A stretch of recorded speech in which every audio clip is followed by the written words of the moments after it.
Hey guys, in this video I'm going to show you how to create a project plan in Smartsheet. If you find this video helpful, please consider to like this video and subscribe to my channel.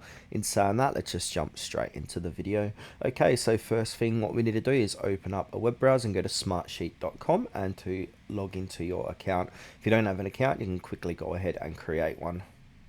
So because I've got an account with Smartsheet, I'm going to sign in my Google account. You can sign in Microsoft or Apple, or you can create an account by clicking create one. And now once we've signed in or signed up, we're going to be taken to the home screen of Smartsheet here. So just give it a few moments to load up. Alright, so on this page here, we want to go ahead and click on the start a new project, program or process. So we can choose from a template or start from scratch. So on this page here, let's start a new project, program or process. So we can choose a template for your role in company management, or we can start from scratch, or we can choose a new workspace starting point.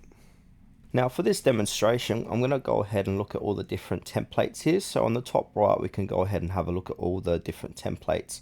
So from here, we've got solution templates. So if we click on the little drop down icon, we can go ahead and see all the different type of templates we can use, from community created, education, sales, project management, etc. So go ahead and choose which one to filter out your templates. Now another thing what we can do is filter these templates by putting in a word called plan.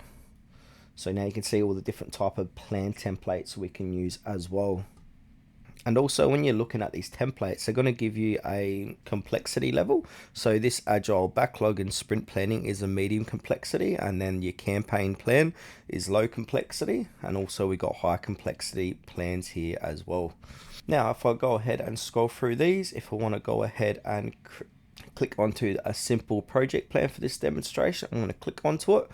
And then it's going to give you a quick run through. So it's going to give you a description here, your complexity. It's also got video instructions of how to use it as well. So basically what we want to do is go ahead and click on create from template, so that top right hand corner. And now that's going to load, and then give that a few moments to open up that template and to set it up. Now, as you click into it, a little pop-up is going to appear. That's going to say build this workspace with yours. So you can add people by name, email or group. And you can also copy link and share this link to other people. I'm just going to click out of that for now. Now these templates are fully customizable, so you can go ahead and change here. We can click here and then give that a new name. So basically you can personalize this template as much as you want by clicking into each fields on the right and on the left hand side.